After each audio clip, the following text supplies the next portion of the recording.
Hello and welcome in to another episode of Rolling with My Special Friends. Today it's a real treat for us. We got a guy in here, Mr. Kyle Wilson. He is a two-time Nashville award winner for Best Band. He's a Shriner Bach National Band Competition. He's won the Alabama Best Band Award winner as well for 2021.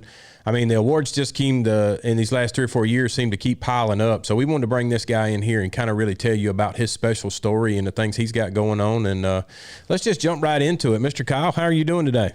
Good, brother. How you doing? Oh, we're doing just fine, just fine. I mean, I just consider it an honor to have a guy like you that's traveled all over the country to come in on our show and tell us some of the amazing things you got going on and some of the other stuff you're, looking for into the future. So jump us right in here. Everybody just heard about those awards and you being a country music singer. Where did the love for that come from? Like, you got to have an inspiration to get out there and try to want to write songs and stay after this thing as hard as you do. Where did that come from? Man, I find inspiration in different things every day. The drive for the music, it's just in my blood. I come up in it with my grandparents. A lot of my family is very, very talented, and I've never really known anything other than music.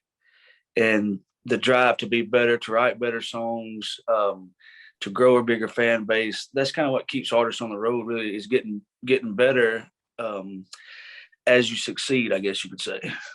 Okay. Now, touch on that a little bit more. You said you kind of got the inspiration from grandparents. What about them was a musical influence? My grandparents had a pretty successful quartet. It was all family based. My grandmother, all her sisters, they all sang, played piano. My granddad played the bass. Several other members of the family played drums, and so they traveled as the Johnson Quartet. And so as far back as I can remember, coming up in church, gospel singings on Saturdays, revivals, just all the time. I was always around it. Never even knew country music or any other kind of music existed other than gospel and Southern gospel music until I was probably around 8 years old, 9 years old. So that's kind of the background of the harmonies. That's why we're all our family, even the bands I play with now. It's all about the harmonies. That just takes me back to those old church singings and revivals, and my grandmother and all of them singing together. It was very bittersweet for sure. So as they say, it really is in your blood then. Yeah, for sure. Wow. So now transition us from there. As you're growing up, you said you were 8, 9, 10 years old. Get us into high school. Did you kind of flip the switch there from gospel Christian music over into the country world? And from what I've heard, you started a band or was in a band in high school. Tell us about that. Yeah. So my granddad and all my uncles and everybody, they're all tradesmen, master plumbers, carpenters. And I was with my granddad a whole lot. He took me to school, took me to baseball practice, wrestling practice, all that kind of stuff. But going to the job sites, other people had their radios on, country music was playing, and sometimes it was rock. And I kind of listened to it vicariously. I wasn't necessarily paying attention to it. I just heard it, knew it was something different.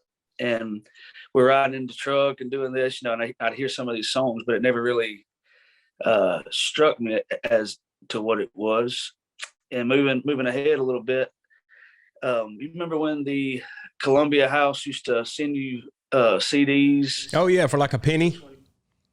Yeah, it was cheap, and but we weren't allowed to do that. But my cousin had an account, and I was about 10 or 11, and of course my brother, he's 5 years older than I am. He was already kind of listening to it and into it, and because he had already moved into public school and already had his friends on that side of things, but started getting these CDs in. And I remember the first little batch was Stevie Ray Vaughan, Eric Clapton, Marshall Tucker Band, Damn Yankees, and I think it was a Merle Haggard or Randy Travis record. And dude, I wore them out. I couldn't get enough inside and out. And then I found out the fact that you could send these back and get more. So I was the one that was doing it. And I dove into it hard, transitioned into public school system. We all went to a private Christian school right there in Alex City until 7th grade because of the sports when you have to start playing actual school sports and not just city sports. And so transferred in 7th grade, but it was kind of a culture shock for a little while. And of course, all these, all my friends then they already was familiar with all these songs and all this stuff, and I'm just trying to dive into it as much as I can, figure it out. But yeah, funny story about high school. You have your senior day, your senior honors day, that kind of thing, and the journalism staff had put together this video or whatever for a look back through all our years and from time we was freshmen. Well, some of the pictures and all went for that, but anyway, our theme song, class song, is "Here I Go Again" by Whitesnake. And that's a '70s hair band song, and great song. But so they was doing this video, and I think it was Jamie. May have been somebody else, but I'm pretty sure it was Jamie. She come up to me and she said, "Hey, when the video, they'd asked me to sing the class song in front of the whole school, whatever." And she's like, "As soon as the video is done, we want you to sing the class song." I was like, "Cool."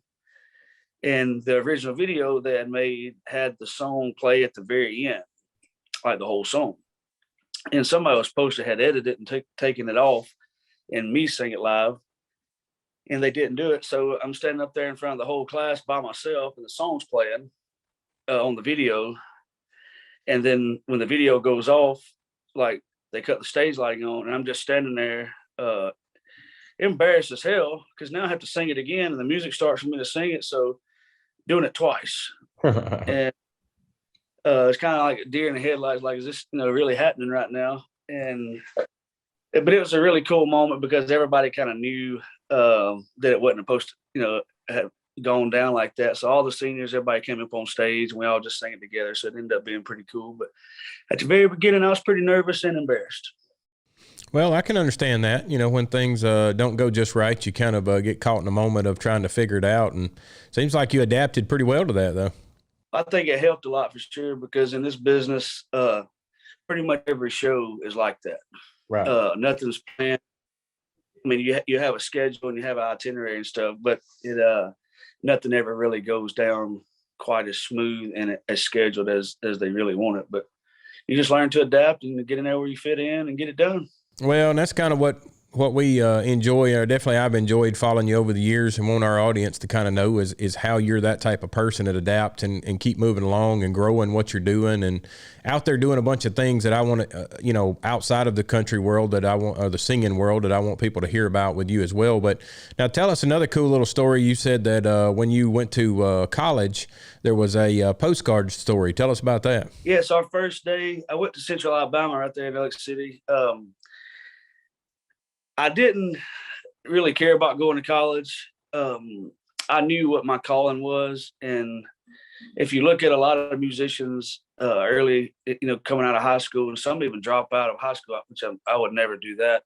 My family wouldn't allow it. But a lot of those musicians did, that became very popular because they already knew at a young age what they wanted to be. And there was no sense of wasting 3 years in high school, 4 years in high school, and 2 or 3 years in college when they can go ahead and get started on their actual career.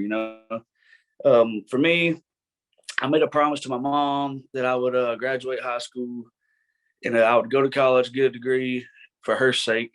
And then if I did that, I had free reign to just go to Nashville and do whatever I wanted to do. So that's what ended up happening. Went to Central Alabama, and the first day, there's a professor out there. I think he may be retired now. I'm not sure, but Dr. Van Houten, he may still be teaching. I'm not sure, but on the first day of his class, he had everybody in there. It was like a little postcard kind of thing. I mean, not postcard, but a note card.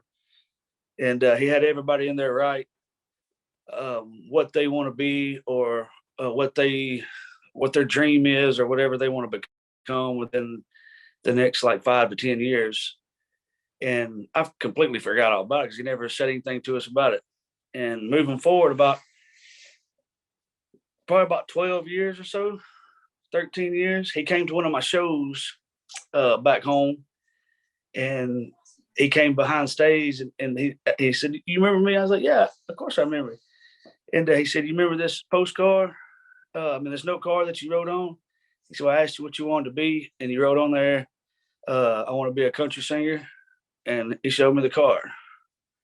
And I was like, "Man, that's pretty cool. First of all, that you kept up with it that long. And second of all, that it did come full circle." So that was a cool little moment to have. Oh yeah, that's really neat to be able to know that, you've already set your mind in that area and you were able to make it happen exactly what you wanted to have happen. And now one of those things out there that I know people know a lot of big names that are out there in the singing world as well. I know a gentleman by the name of Wayne Mills had a big influence on your career in that area and college and getting you going and everything. Tell us, I know he's left us and gone on home these days, but tell us what really, in your heart he left behind.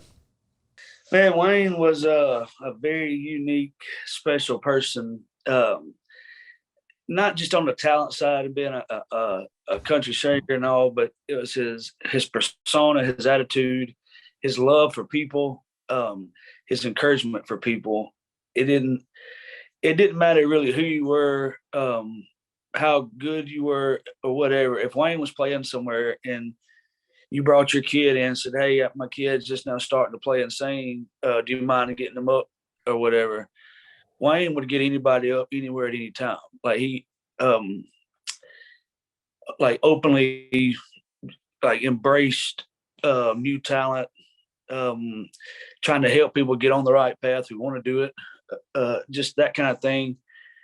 And when I started playing with him, I kind of put aside my career at the time to go on the road with him, play guitar, sing backup, did a lot of writing and stuff.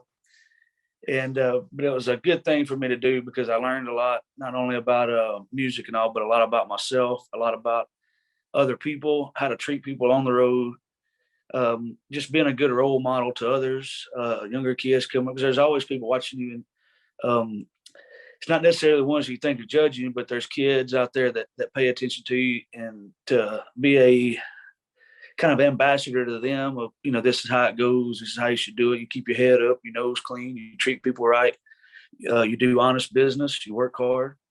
That's success. Success ain't having 5 number ones on the radio and being rich. Right. That's just accolades that come with the other aspect of it. Those people who are in that position, they have to work hard to keep their reputation up, to keep continue to be good people, because they really can't afford to be a bad person at that point. Right. But for me, success is working hard and doing the right thing, doing good business, doing what you say you're going to do, delivering what you say you can deliver, making an honest living, and going to bed at night with a clear conscience and not have to think about if you screwed somebody over or if you didn't do somebody justice, where you said you would. So Right. that's kind of what Wayne instilled in a lot of people. And he left that behind for a lot of people to live by and go by. Well, and that's one of the things too that I really wanted to bring you on, for people to see that side of you as well, because there's a lot of, came from him, and I'm sure it also came from your grandparents, this great instilling and upbringing that you got of, that most people don't know, that you do a lot of volunteer things out there as far as volunteering these concerts. I know of one in particular you did for your hometown to kind of raise money for special needs kids. And then I'm hearing of stories of, storms in Louisiana where you live, that you just go load up the truck and get the chainsaw and get out there and start cutting, and don't ask anybody, don't ask to be paid. You just get out there and start helping. And that to me is an inspiring, and that's what this podcast is all about, is special people. And if that doesn't make you special, I don't know what does. So, I want to thank you, one, as a fan of yours, to be able to sit back and watch you, not just get up there and sing songs, but you're willing to roll your sleeves up and get a chainsaw and go to work. Yeah, man, my lady, Lacey, she's kind of the rock behind all of that. She works harder at it than I do, but she's on the ground when stuff like that happens. People need something. She's willing to drop everything and take off and do it. And when right after the storm happened, she's like, "Let's ride around." So we went and we raised some money, went and bought. I mean, you wouldn't believe the stuff that these people need. I mean, you would believe it, but people don't think about it. I mean, it's just day-to-day necessities, but they're hard to get when everything's shut down and closed. So we loaded up my truck. We had all kind of little baskets and stuff from foot powder to mosquito spray to like heartburn, to just pills to socks, just crazy stuff, you know. And we rode around every day finding different crews that needed it, and we started volunteering with the food side of things. She was helping serve and cook, and I was playing music for these guys and girls every afternoon when they get off work. Just kind of bring a little better energy, better vibe to a catastrophic situation, you know. And we did it for over 3 weeks straight, and pretty much every day. And the amount of people out there that does in Louisiana, for one, man, they come together like no other. I mean, I've seen storms and done these kind of things around the country, but that particular storm, the way this state and the communities come together, it was awesome. It really was. Well, and that's part, like I said, that's part I think people need to know is a lot of times all they see you is out there singing and on the big stage having a big time, but they don't know about guys like you that are out there, you know, just rolling up your sleeves and going to work. There's a lot of people, like you said, that benefited from small things that may have made the difference just for that day, for that heartburn medicine that you had, but it sure, you know, made that moment go by. Just like, to me, one of your songs, there, you've got a song called Alabama Will that I've just absolutely, from a day one, I've heard the thing that fell in love with it. If there's a story out there or a song that tells your story, that's it. Yeah, and that goes back to Wayne. Wayne's a writer on that. And actually all the proceeds of that song go to his son's, I guess it would be his college fund now, but it was just at the time when Wayne got shot, they just started him an account just to help him get along through life, you know, not having a father figure. But yeah, that song means a lot to us. It's been a lot to Wayne. It still rings true today everywhere we go. You know, there's a big open road out there. It's a big country, but there's always a place back home. Mama's from there, and family and friends, and I miss it all the time. Yeah, that's one of those things to me. Like I said, if anybody that has been out there and watched you play and hadn't heard that song, that tells a lot about your story and what you've come through. In my book, anyways, it describes you to a T. Now, you brought it up just a second ago about being out there on the road. Tell everybody listening, what is road life like? Because I mean, I know you're in Alabama 1 week, Louisiana, Florida, you know, you name it, Texas, you're gone somewhere. How do you do that? You get used to it. I mean, I started touring when I was young, but it's a different mindset than what most people think. Most people just think it's a party and you know, you're out partying every night and this and that. Well, it's like that for a while, but then it becomes, you know, it's your job, it's your career. And it's really no different than people who drive trucks for a living or people who have to fly for their jobs or whatever. You know, it's just, you gotta, on the road ain't being so hard. What the hardest thing for a lot of people is the detachment from being home all the time. Right. And I don't really have like, I mean, we love to be home, but a couple of days home for us is like, all right, that's enough. Like, where we going now? Like, we didn't sit here for 2 days. Right. And a lot of people are exact opposite. You know, they want to be at home all the time. But me and Lacey, we'll get back from Florida or wherever we come in from. We sit at home for a day or two, and it's like, all right, let's take the camper and go here. Or so and so's doing this; they're over there. You want to fly over here? And that's just the way we live. Right. So having somebody that appreciates it, understands it, and enjoys it is a big part in it. A lot of people don't tour and travel with their significant others, wives, girlfriends, or whatever it may be. But we're fortunate that she gets to go everywhere with me. She helps me out. She does a good bit of my business as far as logistic stuff, you know, from hotels, Airbnbs to flights to paying the band to selling merch to, I mean, she's a big factor in my business for sure. But I'm blessed in the aspect that she gets to go with me and my dogs get to go with me. So therefore, that's why I don't have an attachment at home. I'm not leaving anything behind. Right.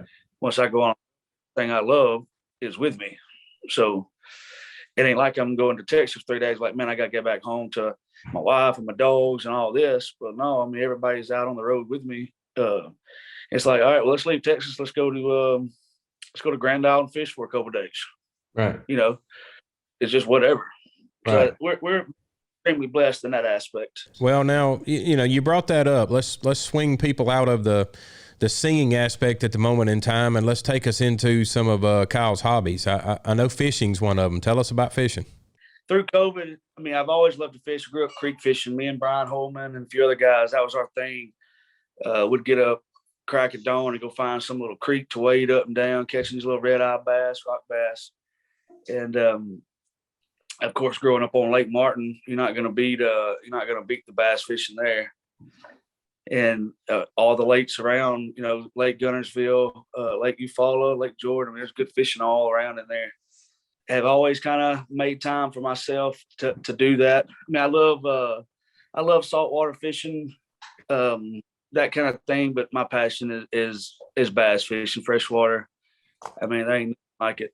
Now, yet again, I want to put people back into your world, of knowing of the things you do outside of singing. Kyle's also agreed to be a part of a huge tournament that's coming up in here in just a few weeks for a Catch a Dream Foundation, where he's again going to be out there with several celebrities fishing on a lake, bass fishing, and trying to raise money for special needs kids to make their dreams come true. So, I mean, are you pretty excited about being there? Oh man, I can't wait. Since we got a part of this thing a while back with Tony, been super excited. And of course, everybody else asked all kind of other questions. My thing was, how big is this lake? What's the banks look like? How deep is it? What's the cuts in the lake? So I'm trying to figure out my strategy of fishing, But yeah, we're definitely looking forward to that. There's gonna be a lot of friends there I hadn't seen in a while, and looking forward to meeting some new ones as well. Yeah, I think it's going to be an awesome thing to get all these people in that same pond out there together, or say pond, big humongous lake, and let you guys help raise some money for some great kids. Now, fishing is one of those great things too, but I know you also love the hunting aspect of it. Tell people what that passion's about. That's probably one of my strongest. I said that years ago. If I didn't play music, I would be, I don't say professional hunter, but I would hunt for a living, if that makes sense. I love it. There's nothing like being up in a tree or in box blind or whatever. I don't so much gun hunt anymore. I just love shooting deer or whatever with a bow. That's what drives me, except for a long beard. I shoot a long beard with a shotgun, but ain't nothing like having a nice mature buck that you raised, or your buddy raised, and you've been watching him for 6, 7, 8 years. He's mature. He's where he's going to be, and taking a deer like that. And my comfort zone is about 30, 31 yards, but sticking one like that and having a history with a deer, and it's not just so much as walking out there and seeing one and pulling the trigger at 300 yards. Right. It's an animal that you got time with, that you that you watch grow, that you fed, that you invested in, and having a clean harvest like that, man, there's nothing like it. That's kind of my thing. That and fishing, but I do them both together. I hunt in the morning, fish during the day, and then hunt in the afternoon.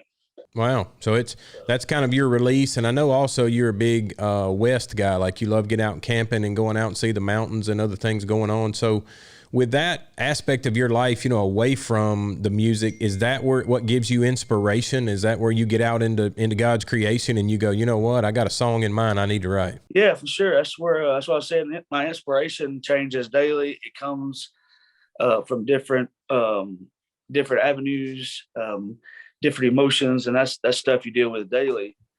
And a lot of that, you are your current state of mind, not just physical location, but your current state of mind, and getting out there.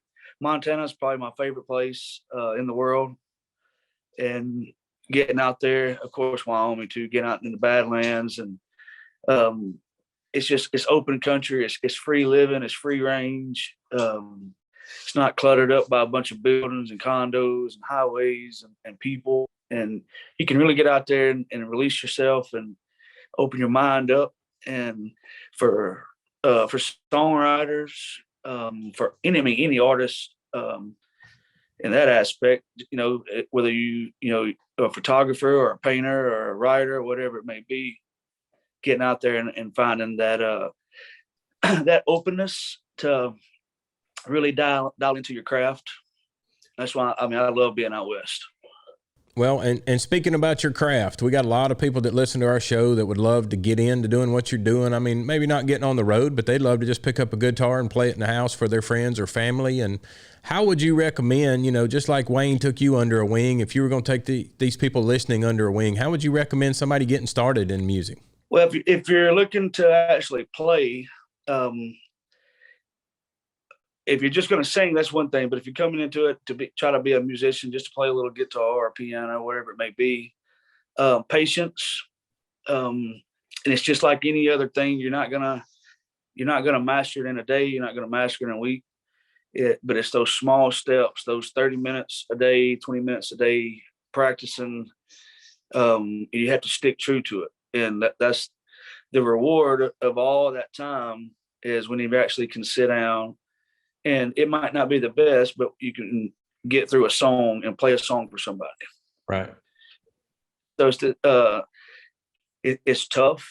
That's the advice I give you. It's tough. You gotta have a lot of patience and a lot of I'll say respect for the craft, but you just really gotta dedicate yourself to. You gotta have a dedication like no other. It's just like your job or wherever else, but still keep it fun. That's how my granddad did me. He kept it fun. He didn't sit there and make me rehearse for 2 hours. It was 15 minutes here, and right when I was about to learn this part, he's like, all right, you need to go cut the grass. All right, you need to go feed you feed your dogs, you need to go feed your cow or whatever, and the whole time I'm doing that stuff, I'm still thinking about the song I was trying to learn. Right. Instead of sitting there and forcing it and it being more of a forced habit, I fell in love with it from that aspect because he didn't let me do it all the time. So that's about all I can say. Jump in, and if anybody ever wanted to reach out, on a personal level, to ask me any questions, I'm always available for that. Yeah, tell us all the different ways, social medias. How do they do it? Kyle Wilson Music is the best avenue to go. I'm more avid on Facebook than Instagram. I don't really do a lot of Twitter. I don't do Snapchat. I'm really not into that right now. So Facebook would be the way to go. Kyle Wilson Music. You can send me a message if any parents have questions. If their kids are looking to get into it or anything. And I get messages like that all the time from people, what to buy and what size and this and that. So feel free to anybody who wants to reach out. I'm always available to help on that aspect of things. Now give us a couple minutes here of what's the future look like for Kyle? Where are we headed next? Well, man, it's constantly changing all the time. We just on the way home yesterday back from Florida, I forgot I even had a show in Louisiana last night till a couple of days ago, and I say forgot. It never was confirmed. It wasn't my fault, but the guy thought he confirmed it. But anyway, we thought we had a little more free time, but we didn't. So on the way back, we hunkered down and got into my schedule, and it's already out till June, booking stuff in June, July. I got a brand new single going to be releasing here, hopefully somewhere around Valentine's Day. So, a song called Love Me Crazy. Wrote this song with my brother, Chad Wilson, and a friend of ours, Louisiana, guy named Lance Dubrock.